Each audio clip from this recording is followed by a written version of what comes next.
Buying a home is the largest purchase for most Australians, and statistically, the majority of Aussies purchase one or less homes in their lifetime. Now, I think it's fair to say that it's not a process that we get a lot of practice on, and we certainly didn't get taught any of this at school. It's also a process where mistakes can be very costly and have long-term effects on your life. Today, I want to share with you some of the tips and tricks that you can use to increase your chances of purchasing the right property for you. My name's Jay Pace. I'm one of the directors of a nationwide buyer's agency and research firm known as Providence Property Group. And for those of you who are not familiar with how a buyer's agent actually saves you time and money, here is a very short example. Instead of taking on the monumental and often risky journey of buying a property by yourself, Providence acts as your representative, an expert consultant, if you will, when buying a property. We focus on three main areas. The first is locating your ideal property.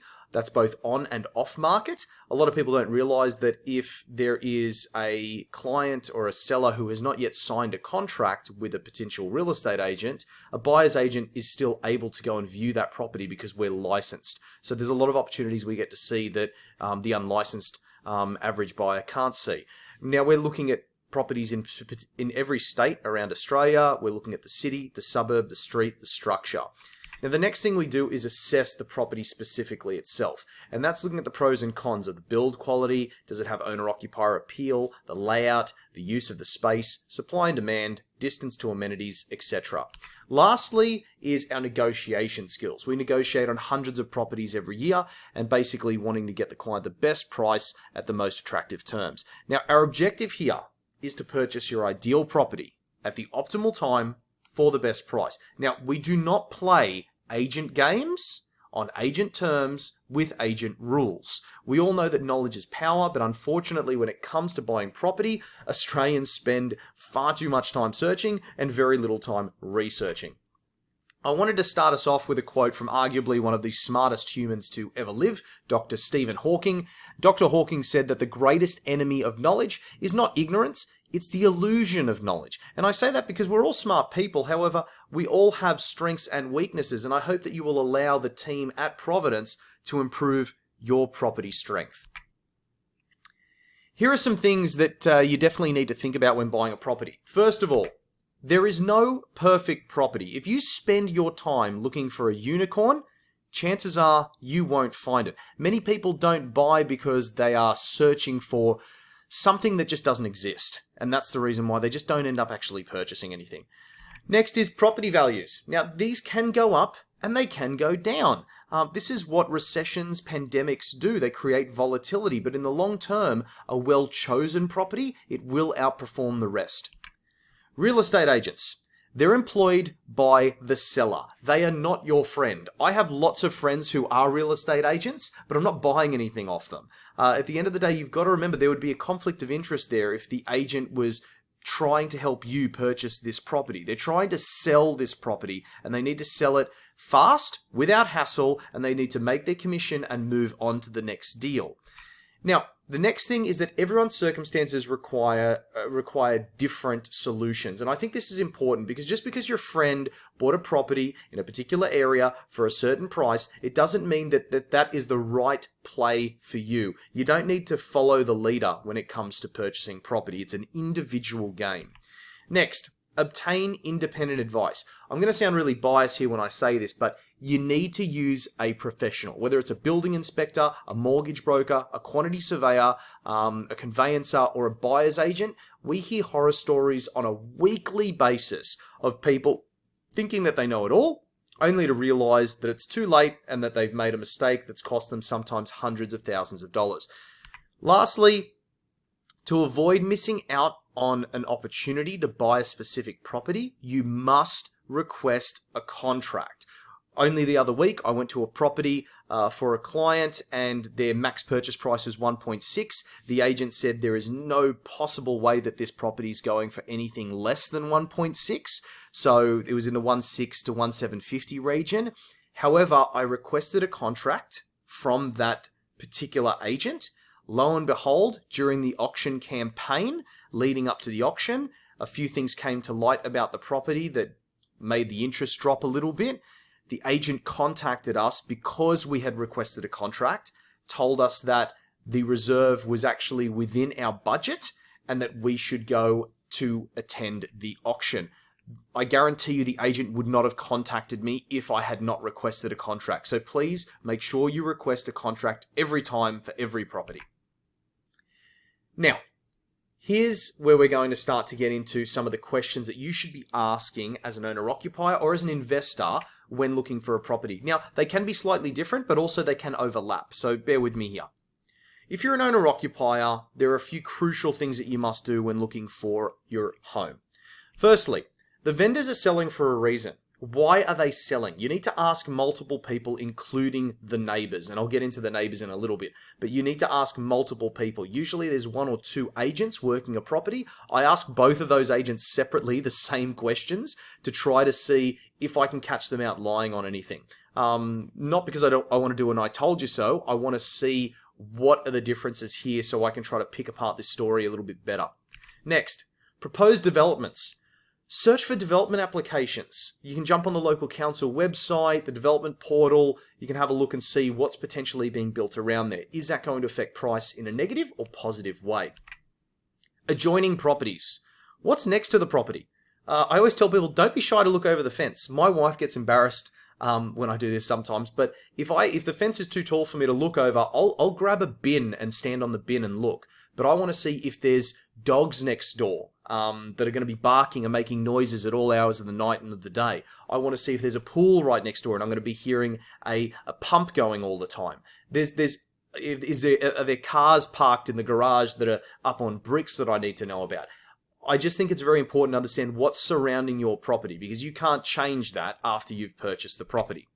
Traffic changes. Contact local council about any roundabouts, speed humps, etc. Anything planned in the vicinity that will affect your property. The last sale of the property. Now, sales history is pretty easily accessible online. Look at old photos to see if any renovations or changes have been done that might not have been noted on realestate.com or domain for the ad. Is the floor plan the same? These are very important things. Have they changed the paint since then, etc. Now, buildings can be fixed.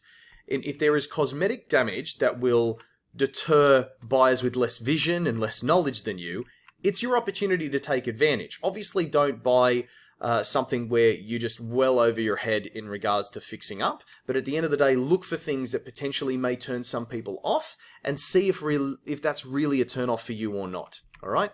Next, the location can't be fixed. All right. So if the property does have a few little bits and pieces about it, a few little quirks, see if you can get over those, because if the location's fantastic, that is going to be something that you could never fix. You can always change the facade of a property. You can build up, you can extend, you can give it a new coat of paint, you can do landscaping, but you can't physically pick up the property and put it closer to a school or transport or shops, etc. Permanency of views. This is a big thing, especially if you're purchasing a unit. How permanent are these views? Is there a new building which will be affecting those views, or even the natural sunlight that you are getting at the moment? Find out from local council. Offers before auction and expressions of interest. This is very important because we get a lot of people that are a little bit impatient, especially when they've lost at a few auctions and they just don't want to wait. They want to see if they can snag it before the auction. Statistically, at the moment during COVID-19, we're seeing the majority of properties sell prior to auction, which definitely does show that people are open to negotiation. However, it's very important that you be careful here because you could show your hand early. My recommendation, ask the agent how they are handling and delivering offers to the vendor. Are they taking the offer directly to the seller, or are they informing all of the other buyers of your bid and trying to get them to beat it? So it becomes kind of like a silent auction there.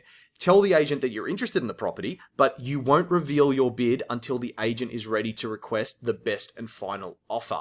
That's if it's obviously going to that auction. And you can get it before then.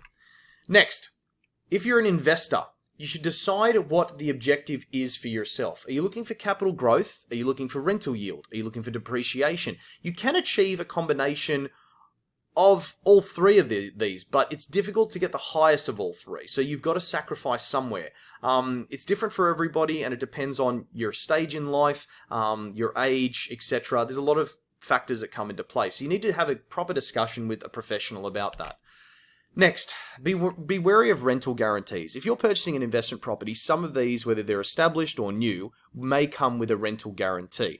Now, always ask if the rent that they're currently guaranteeing you is market rent. If it's above market rent, there's a chance that the yield's probably been baked into the purchase price, and the seller may have an agreement with the rental manager to say, listen, you need to use this rental manager if you want to purchase this property. Now, that's very, very important for you to look into. And if you want to do that, establish the market rent, call rental agents, ask for a quote, get 3 different independent rental management companies to give you a rental appraisal, and basically take the average of those 3, because they're always going to mark it up a little bit because they want to win your business. Next, research the local market and historic return. A lot of information is online, but you can't just find it. You need to be able to interpret it, understand it. Interpreting data incorrectly is a huge risk to the unexperienced. So definitely you need to have a look at, the capital growth, the vacancy rates in the area, all of the NAPLAN scores. All of this information really does help you to understand if it's a desirable area for people to live in. Always look at comparable sales. How is the seller justifying their price? Do they have delusions of grandeur when it comes to this property selling, $200,000 to $100,000 above what the average price is in that area? You need to be able to ask that seller, ask the agent, how have you justified this price? Show me your comparables. And then you need to sit down and really look at those comparables, because often when I get a list of comparables from an agent, sometimes I'll look at properties and go, well, this one's 60 square meters larger than the property that this agent's trying to sell me. No one, like price per square meter, of course the price is going to be different. So you need to really establish a like for like opportunity there.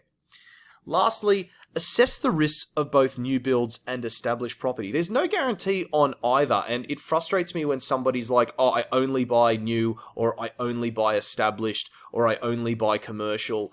There's different properties for different people, but at the end of the day, there's no guarantee that either one of those particular types of property are going to be the best ones. So you definitely need to do your research. Keep your mind open is just what I'm saying. Be borderless when it comes to choosing an investment. Continuing here, we're going to start talking about asking the right questions to the neighbors. Neighbors are your best friend when it comes to purchasing a property, because they show you an insight as to who are you or potentially your tenant going to be living next to? Are they a psycho? Are they screaming at all hours of the day? Do they seem like a very unpleasant person to be living next to? But then also the other side of it is they may be a really nice person that has some really good insight as to the sellers of the property.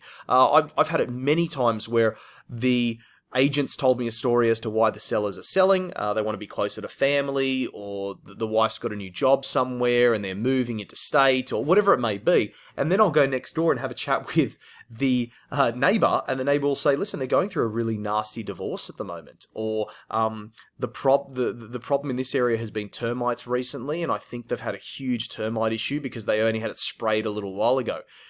Information like that is invaluable, and the neighbor is usually very open to having a chat with you. If you say, listen, I'm interested in purchasing in this suburb, or I'm interested in purchasing the property next door on your street, can you tell me something about the suburb? What do you love about the suburb? What would you change about the suburb if you could?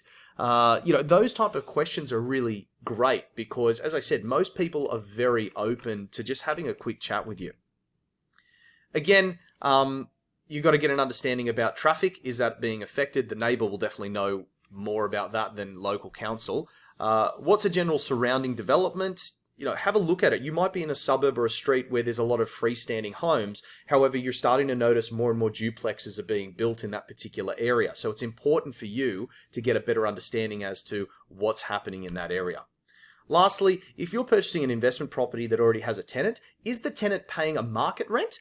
Or are they about to leave as the rent's too high and you're in an environment where rents may be dropping a little bit? So always do that extra bit of investigation. More questions here. Is the property affected by landslip, mine subsidence, foreshore scenic protection, heritage, and flooding? Very, very important to look at. You can get flood safe reports. There's a lot of information you can get online. Some of this information does cost you money, but I guarantee you it's worth it. All right.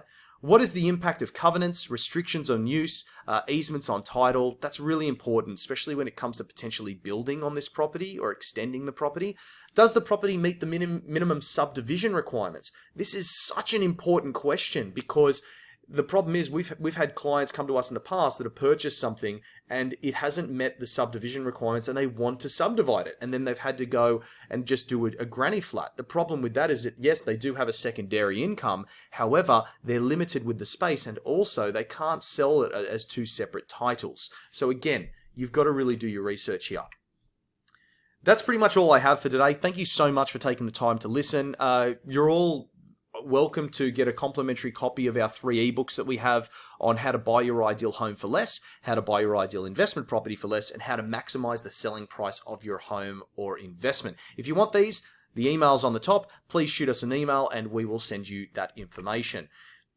We've got a ton of videos on our YouTube page with tips, tricks, research that I encourage you to use for your self-education, but also to help family and friends. Education's important. Remember that procrastination and fear, that comes from lack of knowledge. And in order for us to take action, you need confidence. And confidence comes from knowledge. We've got videos on things like retirement and the challenges facing retirement.